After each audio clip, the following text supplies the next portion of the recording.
Welcome back to Defense News Weekly. I'm Daniel Woolfolk. There's a lot going on in the military and defense worlds this week, starting with a hot button topic of COVID-19 vaccinations. As the Delta variant pushes new cases to their highest levels in months, the Pentagon has responded by requiring service members to get immunized. Jesse Karengu brings us more.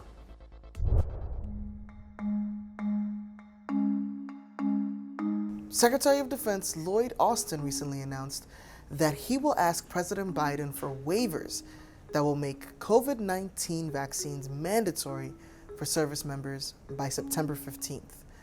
The reason for these waivers is because the 3 current COVID-19 vaccinations that are in existence and available aren't FDA approved, and they're still considered experimental. We spoke with the Military Times' Megan Myers, as well as attorney Anthony Kuhn, about the implications that this has, as well as what this mandate means for service members. The best we can gather from this timing of mid-September is that the understanding is that the Pfizer vaccine will probably be fully FDA approved by the end of this month, and then maybe the Moderna and Johnson & Johnson soon after that. So Austin is, with this timeline, sort of hedging that maybe some of these vaccines, by the time he's prepared to make them mandatory, will already have that FDA approval. And therefore that will help ease that transition for some people who are apprehensive about getting a vaccine that is still under an emergency use authorization. The decision is in support of military readiness as far as the Pentagon is concerned, especially because the Delta variant has become so contagious and has become such an issue. They're not looking at the same sort of travel bans and things that they had last year, or all of the testing that they did for everybody who was leaving on deployment and coming back. They're saying, we have the solution. The solution is to get vaccinated. And if you do get vaccinated, we won't have to do these tests. We won't risk you going down range to, a small outpost and infecting, your unit and the other people that you're there working with. They really do see it as a readiness issue and a way to get rid of some of the friction that they've had over the past year, trying to keep everybody safe and only really being able to rely on masks. Despite the Pentagon's assertion that the COVID-19 vaccine will help with military readiness, attorney Anthony Kuhn acknowledges that there will be service members who do not want to get vaccinated and will have to face a new reality. If somebody does not want to get the vaccination, the first thing that I would say is maintain your military bearing, make sure that you stay composed in dealing with this issue. We understand that it's a stressful issue and that individuals are concerned about their own health and about their right to be able to choose whether to get this vaccination or not. That said, you don't want to make the problem worse than it could be. So maintain your military bearing, and there are options. Obviously, there's the potential and the likelihood of a federal court challenge, which we would expect to happen in the very near future.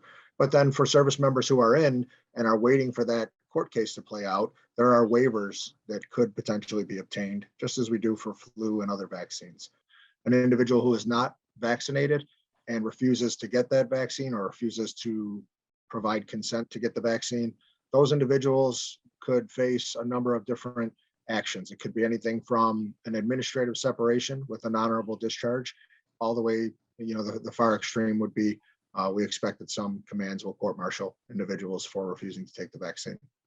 And obviously you've got your in-betweens. There could be administrative actions taken against those individuals. It could be administrative separations, non-judicial punishments, general officer memorandums of record, things of that nature can be put on individuals' files, which in most cases will effectively end their military career regardless.